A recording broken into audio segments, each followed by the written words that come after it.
बिस्मिल्लाहिर्रहमानिर्रहीम। जुमात चहारम। प्यारे बच्चों, अस्सलाम वालेकुम। मैं उम्मीद करती हूँ कि आप सब अल्लाह के करम से खैरियत से होंगे। आज दिन सोमवार है और दूसरा हफ्ता शुरू हो गया है हमारा। लेक्चर नंबर 3, 10 मई 2021 आज तारीख़ है। आज हम जो है नमाज से अपना जो काम है इसका आगाज़ करेंगे। नमाज इस्लाम का दूसरा अहम रुकन नमाज है। नमाज हर मुसलमान मर्द और औरत पर फ़र्ज़ है। नमाज अल्लाह ताला की इबादत का बेहतरीन तरीक़ा है। नमाज में हम अल्लाह ताला की हम्द व सना, इसकी नेमतों पर इसका शुक्र अदा करते हैं। दिन रात में 5 नमाज़ें फ़र्ज़ की गई हैं। इनके नाम ये हैं: फजर, ज़ोहर, असर, मगरिब, इशा।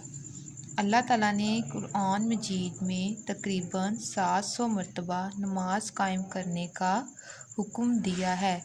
कुरान मजीद में इरशाद है, तर्जुमा: मेरे इन बंदों से कहो जो ईमान लाए कि वो नमाज कायम करें। नमाज की अहमियत का अंदाज़ा हम हजूर सल्लल्लाहु अलैहि वसल्लम के इस फरमान से लगा सकते हैं। नबी करीम सल्लल्लाहु अलैहि वसल्लम ने फरमाया, नमाज दीन का स्तून है, यानी नमाज के बग़ैर इस्लाम की इमारत कायम नहीं रह सकती। ये हमारा एक टॉपिक जो है मुकम्मल हो गया है, नमाज। अब हम जो है वो अपना जो आज का दूसरा टॉपिक है वो है रोज़ा। रोज़ा अरबी ज़बान में रोज़े के लिए सोम का लफ्ज़ इस्तेमाल होता है, जिसके मायने हैं किसी काम से रुकना। रोज़ा एक ऐसी इबादत है जो अल्लाह ताला ने रमज़ान के महीने में ईमान वालों पर फ़र्ज़ की है।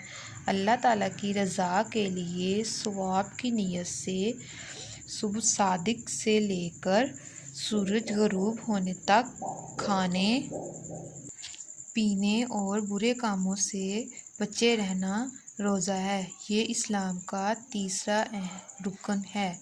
रोज़े की अहमियत बयान करते हुए अल्लाह ताला फरमाते हैं, तर्जुमा: ए ईमान वालों, तुम पर रोज़े फ़र्ज़ किए गए हैं जैसा कि तुमसे पहले लोगों पर फ़र्ज़ किए गए, ताकि तुम परहेज़गार बन सको। यानी रोज़ा न सिर्फ इंसान को गुनाहों से महफूज रखता है, बल्कि इसको नेक और परहेज़गार भी बनाता है। इसलिए नबी करीम सल्लल्लाहु अलैहि वसल्लम ने भी रोज़े को बुराइयों से बचने के लिए ढाल कहा है। प्यारे बच्चों, आज हम अपनी जो है वो रीडिंग पढ़ाई यहाँ तक मुकम्मल करेंगे। 2 टॉपिक आज हमने पढ़े हैं, नमाज और रोज़ा। ये हमारे आज के 2 टॉपिक हैं। अब हम इसके जो हैं मुश्किल अल्फाज देखते हैं। जैसे यहाँ पे है अहम रुकन यानी ज़रूरी हिस्सा, बेहतरीन तरीक़ा यानी सबसे अच्छा तरीक़ा, हम्द व सना अल्लाह ताला की तारीफ़, नेमतों का शुक्र अदा करते हैं। नेमतें मैंने आपको पहले भी बताया है, यानी कि जैसे हमें माँ बाप दिए हैं, बहन भाई दिए हैं, खाने पीने की चीज़ें दी हैं, लिबास है पहनने के लिए हमारे पास, ये सब अल्लाह ताला की नेमतें हैं।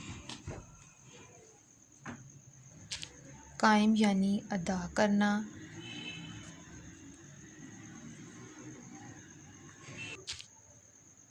सुबह सादिक यानी सुबह सवेरे, रोज़े की अहमियत यानी कि ख़ास, सूरज ग़ुरूब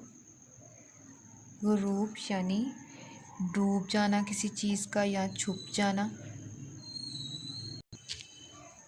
परहेज़ यानी किसी काम से मना हो जाना, ढाल मतलब साया।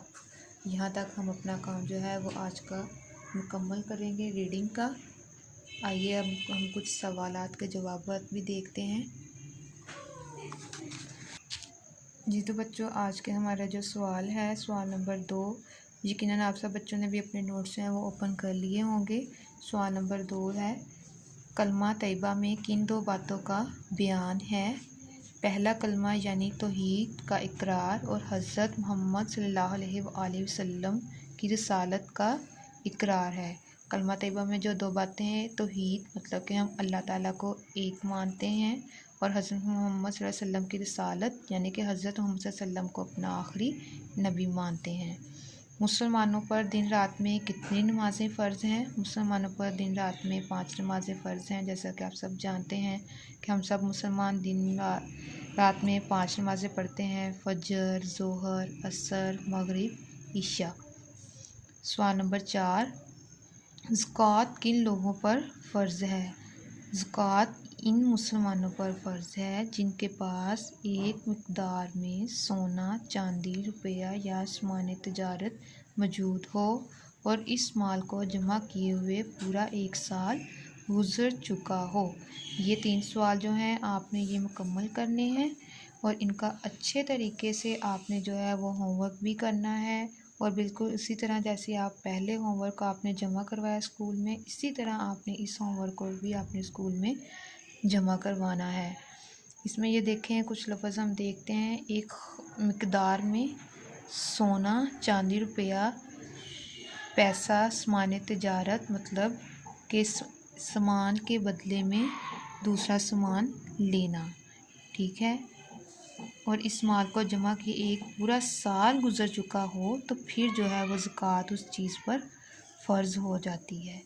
प्यारे बच्चों, यहाँ तक का आपने काम को मुकम्मल करना है, और आप सबको मेरी तरफ़ से बहुत बहुत ईद मुबारक। दुआओं में मुझे भी याद रखिएगा। अल्लाह ताला आप सब की हिफाजत फरमाए। अल्लाह हाफ़िज़।